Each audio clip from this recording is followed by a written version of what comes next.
The sound of breaking glass shattered the calm of a small neighborhood street in the fading light of evening.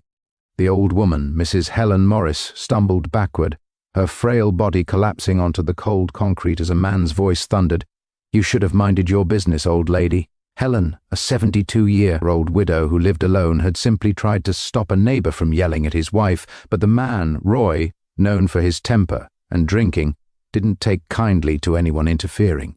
His rage, fueled by alcohol, boiled over, and now she lay trembling, clutching her ribs, blood trickling from a cut on her forehead. From across the street, a small voice cried out, "Grandma!" 7-year-old Tommy dropped his toy car and sprinted toward her. His small legs wobbled as tears streamed down his cheeks. He fell beside her, holding her bruised hand, his tiny body shaking with fear and anger. "Grandma, please wake up, please." Her eyelids fluttered, and she forced a weak smile. "It's okay, baby. Grandma's just fell, that's all." Tommy looked up at the man who had done this, the same man he'd seen yelling at people before. Roy sneered and slammed his door shut, muttering, "Keep your mouth shut, kid." But Tommy didn't. He ran.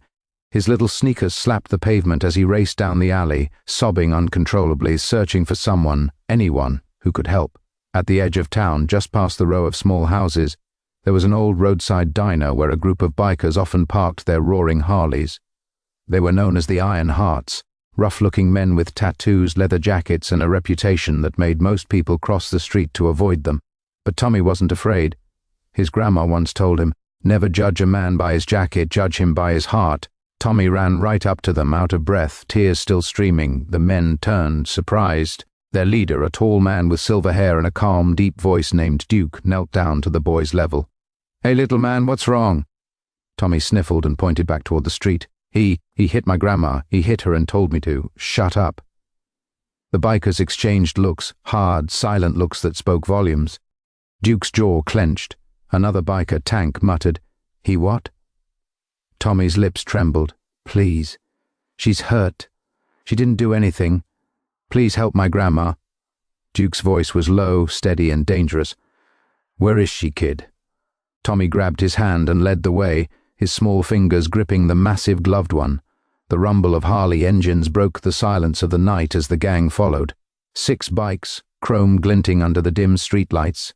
The sound echoed down the narrow street, and neighbors peeked through curtains whispering, "What's happening?" When they reached Helen's home, Duke jumped off his bike and rushed to her side. She was conscious now, sitting up weakly with a towel pressed to her forehead. Her eyes widened as she saw the bikers, but then she saw Tommy beside them and understood. Duke knelt beside her. "Ma'am, my name's Duke. We're going to get you checked, okay? Ambulance is on the way." Helen's voice trembled. "I told him to stop yelling at his wife. He just lost control." Duke's eyes darkened. "He's still inside?" She nodded. The sound of his gloves tightening was like thunder. Nobody lays a hand on a woman, especially not someone's grandma. Tommy looked up at Duke with tear-filled eyes. "Will you make him stop hurting people?" Duke rested a heavy hand on the boy's shoulder. "I promise you, kid, he'll never touch anyone like that again." The engines roared once more, shaking the night. The Iron Hearts turned their bikes around, and this time they parked right outside Roy's front door. The growl of engines faded as the bikes came to a stop, lined up like sentinels in front of Roy's peeling, paint-chipped house. The night had fallen fully now. A thin fog curled around the streetlights, and the sound of crickets went silent, as if the whole neighborhood was holding its breath. Roy, half drunk and still fuming, peeked through his living room curtain. His eyes widened. "What the hell?" he muttered, seeing 6 massive Harley-Davidsons glinting under the yellow glow. Each bike bore the same emblem, a silver heart wrapped in steel wings. He stepped back, uneasy. The roar had drawn attention. Neighbors began to gather behind fences and across lawns. People who had always been afraid of Roy now stood quietly, whispering, sensing that something was about to change. Out front, Duke stood in the middle of the road, tall, broad-shouldered, his eyes fixed on the house. Behind him were his brothers, Tank, Bear, Spider, Diesel, and Knox, each one silent, their faces set like stone. Duke cracked his neck and said softly, "You sure this is the house, kid?" Tommy, who stood beside his grandma's friend under the streetlight, nodded. His voice was barely a whisper. "That's him. He lives there." Duke gave a short nod, then turned to his crew. "Nobody touches him unless I say so. We ain't here to break bones, unless we have to. We're here to teach." Tank grinned. "Teach him manners?" Duke's gaze hardened. "No, teach him respect." They walked up the short path to the porch, the sound of boots heavy on the old wooden steps. Duke raised his gloved hand and knocked. Once, twice, 3 times. Slow, firm, like a warning drum. Inside, Roy grabbed a beer bottle, his heart pounding. He tried to act brave, yelling, "Get lost! I ain't buying nothing." Duke's voice was calm, almost polite. "We're not selling anything, friend. We're here about a lady you put your hands on." The door cracked open an inch. Roy's eyes darted nervously. "What's it to you?" Tank's voice rumbled like thunder. "It's everything to us." Duke leaned slightly forward. "You see that little boy out there? That's her grandson. He ran miles crying because some coward decided to make her bleed. You think that makes you a man?" Roy tried to laugh it off. "Hey, she got in my business, told me how to handle my own house. She deserved." Before he could finish, Duke's fist shot forward, not hitting him but slamming the door wide open so hard it rattled the hinges. He stepped inside, his voice low but shaking with restrained fury. "Careful with your next words, tough guy, because I'm giving you a chance, one chance, to be the man that kid wishes you were." Roy stumbled back. The sight was terrifying. 6 men in leather, eyes blazing, filling the small living room like shadows of judgment. He backed toward the couch, his fake bravado melting away. Duke took a slow step forward. "I've seen men like you all my life, loud in the mouth, weak in the soul, but you crossed a line, son. You don't lay hands on a woman, not ever." Bear moved behind him, his deep voice calm. "Duke, maybe he needs a reminder." Duke looked at Roy, really looked at him. The man's hands trembled. There was no fight in his eyes anymore, only guilt and fear. "You drink a lot, Roy?" "Yeah, maybe." "So what? Then you'll listen sober." Duke turned, motioned toward Spider. "Bring him outside." The others didn't have to ask twice. They guided Roy out onto the porch. The crowd had grown. Neighbors, tired mothers, quiet men who had seen Roy's temper too many times. Now, for once, they were silent witnesses. Duke faced him beneath the streetlight. "You think you're strong because you can shout louder, hit harder, and make people afraid?" He stepped closer. "Real strength is when you protect the ones who can't fight back, when you lift people up, not break them down." Roy dropped his gaze, his lip quivering. I didn't mean—" Duke's voice cut through the night. "You meant every hit until someone stood in your way. Well, now we are." He turned to the crowd. "Everyone here knows what happened tonight. You've all seen what fear does to a street, but no more. You're stronger than one coward's anger." Then he looked down at Tommy, who stood a few feet away. "Kid, your grandma's brave. She stood up for what's right. That's real courage. You remember that?" Tommy nodded, his eyes wide, still clutching his little toy car. Duke stepped back toward Roy. "You're going to apologize, not just to her, but to every woman you've scared, every kid you've made cry, because this ends tonight." Roy's knees gave way as he dropped down on the porch, his voice shaking. "I'm sorry, I swear I'll never—" Duke nodded once. "Good, keep it that way." He turned to his men. "Mount up." The engines thundered back to life. As the bikers rode off into the night, the echo of their wheels lingered, not as noise, but as a message. Justice had parked right outside Roy's door that night. The sun crept over the horizon, painting the small town in hues of gold and soft pink. The night's thunderous echoes of Harley engines had finally faded, but their message still lingered in the cool morning air. People whispered about what happened, the sight of 6 bikers standing in front of Roy's house, the boy's tears, the quiet power that filled the street. Roy sat on his porch steps, his head in his hands. For the first time in years, his house was silent. No shouting, no broken glass, just silence, the kind that feels heavier than any noise. His face was pale, and a bruise on his cheek reminded him of the moment Duke's words had landed harder than any punch could. He looked out at the empty road. Across the street, Helen's neighbor, Mrs. Keene, stood watering her flowers, staring at him with a mix of pity and disgust. She didn't speak. She didn't have to. Her eyes said everything. We all saw. We all know. Inside, Roy's conscience screamed louder than any hangover. He kept seeing Tommy's face, those trembling lips, that desperate cry. It burned through him like a flame he couldn't put out. He muttered to himself, "What have I done?" For years he had ruled this little street with fear, yelling at neighbors, picking fights, blaming everyone for his misery, but last night 6 strangers had shown him something he didn't expect. Not revenge, but discipline. They didn't beat him senseless. They didn't destroy his house. They made him see himself, and that hurt worse than any bruise. Down the road, the Iron Hearts were back at the diner, sipping coffee as the morning crowd started to roll in. Duke sat by the window, watching the street with quiet eyes. Tank leaned back, smirking. Think he learned his lesson? Duke stirred his coffee slowly. If he didn't last night, he will today. Shame's heavier than pain, Tank. It doesn't fade. Spider chuckled. Whole town's talking about us. Think we'll be local heroes? Duke gave a small half smile. We ain't heroes. We just reminded them what standing up looks like. Back at Helen's house, Tommy was helping his grandma set up breakfast. Her forehead was bandaged, her ribs sore, but her spirit unbroken. She smiled at him. "You were so brave, sweetheart. You didn't run away. You ran for help." Tommy's little voice was proud. "The bikers came, Grandma. They made him say sorry." Helen nodded softly. "Sometimes it takes strong people to protect gentle hearts. But remember, Tommy, forgiveness makes you stronger than hate." He looked thoughtful, then nodded. "Can we forgive him even if he hurt you?" Helen smiled. "Yes, because forgiveness doesn't mean forgetting. It means we don't let his anger live in our hearts."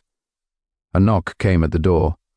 Helen hesitated, glancing at Tommy. When she opened it, Roy stood there, head bowed, hands trembling. He looked smaller somehow, as if the night had stripped away all the pride and poison that once filled him. I wanted to say I'm sorry," he said quietly. "I don't expect you to forgive me, but I needed to say it. What I did was wrong. I scared that boy. I hurt a good woman. I've been a fool for too long." Helen studied him. For a moment, the silence was thick. Then she said softly, "You can't change the past, Roy, but you can change who you are tomorrow. Make sure this is the last time anyone sees you like that." Roy nodded, eyes glistening. "It will be." He glanced down at Tommy. "Kid, I'm sorry for everything." Tommy looked at him for a long moment, then simply said, "Don't hit people again." That simple truth hit Roy harder than any biker could have. He swallowed, voice shaking. "I won't." As he walked away, Helen closed the door gently, her hand resting on the frame. "Sometimes," she whispered, "it takes thunder to bring the rain." Later that afternoon, Duke and the Iron Hearts stopped by one last time. Tommy ran out waving. Duke dismounted, smiling as the boy hugged his leg. "Everything okay here, champ?" Tommy nodded. He said sorry. Duke ruffled his hair. "Good. Then maybe this street can breathe again." Helen stepped out with a warm smile. "You men didn't just protect me, you reminded this whole town what courage looks like. Thank you." Duke shook his head. "Ma'am, you did the hardest part. You stood up when everyone else stayed quiet. We just rode where we were needed." As the bikers started their engines again, Tommy asked, "Will you come back?" Duke grinned. "Maybe, but if we don't, you keep being brave for your grandma. Deal?" "Deal." The Harleys roared down the road once more, loud, proud, and free. But this time, they didn't sound like a warning. They sounded like hope. And as their echo faded, the neighborhood knew something had changed forever. 2 weeks passed. The street that once echoed with shouts and slammed doors now carried only the soft sounds of children playing and the hum of life returning. Mrs. Helen's bruises had faded, but her courage had left a mark deeper than any wound. She'd become the quiet heartbeat of the neighborhood, proof that standing up even in pain can change more than one life. Tommy sat on the porch steps, legs swinging, holding his toy motorcycle. Every day he looked down the road, hoping to hear the familiar rumble of the Iron Hearts returning. "Do you think they'll ever come back, Grandma?" he asked one afternoon. Helen smiled gently, folding laundry beside him. "Maybe, sweetheart, but people like them don't stay in one place too long. They go where they're needed." Tommy's eyes gleamed. "Like superheroes?" Helen chuckled softly. "Something like that. Only their capes are made of leather." He laughed. but there was a flicker of longing in his gaze, a child's wish to see his heroes one more time. Meanwhile, across town, Roy was living differently. The man who once swaggered with anger now moved quietly, humbly. He quit drinking. He started fixing things around the neighborhood, repairing fences, mowing lawns, helping Mrs. Keene with her groceries. People watched with cautious eyes at first, but slowly forgiveness began to take root. One morning, Roy knocked again on Helen's door. When she opened it, he held out a wooden box. "I made this for you," he said awkwardly. Inside was a small hand-carved plaque. It read, "Strength isn't in the fist, it's in the heart that forgives." Helen's eyes softened. "That's beautiful, Roy." He nodded, swallowing hard. "I'm still learning, but I think those bikers, they taught me something I never got before." She smiled faintly. Then maybe they did what they came for. That evening, as the sun dipped low, a distant rumble rolled across the horizon. The sound grew louder, deeper, unmistakable. 6 roaring engines cutting through the fading light. Tommy shot up from the porch. "Grandma, they're back. The bikers are back." Helen stepped outside, shielding her eyes. Sure enough, the Iron Hearts were cruising slowly down the street.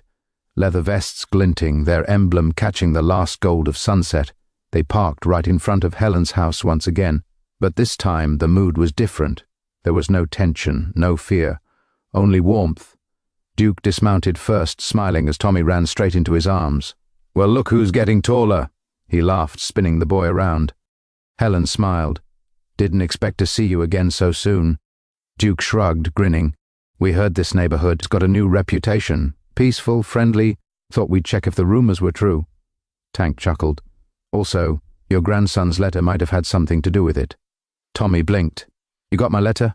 Duke pulled a folded piece of paper from his jacket pocket. "Crumpled but cherished. Sure did. You said thank you for saving my grandma and making the bad man good. That's the best letter I've ever gotten, kid." Tommy beamed. Roy, hearing the engines, came out of his house, hesitating at the curb. Duke turned to him, his expression calm but firm. "Roy," Duke said, "you keeping your promise?" Roy nodded. "Every day. I'm not that man anymore." Duke looked him up and down, and for the first time offered his hand. Roy hesitated, then shook it, the gesture trembling but true. "Good," Duke said quietly. "Then this street doesn't need us anymore." He turned to Helen. "You've got a strong family here. You gave that boy the kind of courage most grown men don't have." Helen's eyes shone. "And you gave this town its soul back." The bikers mounted their Harleys again. Engines rumbled, the sound rolling like thunder wrapped in grace. Duke called out over the noise, "Remember, Tommy, real strength isn't how hard you hit. It's how hard you stand when the world goes wrong." Tommy shouted, "I'll remember." As they rode away, neighbors came out of their houses, waving, smiling, watching the Iron Hearts fade into the distance. The street had once been a place of fear. Now it was a place of peace, rebuilt by courage, kindness, and the unexpected mercy of men who refused to look away. Later that night, as the stars blinked above, Tommy looked up from his bed and whispered, "Thank you, bikers." And somewhere on a long open highway, 6 engines roared beneath the moonlight, carrying with them the echo of a promise kept, a lesson taught, and a story that would be told for years, because that night, justice hadn't worn a badge. It had worn black leather, steel wings, and hearts of iron.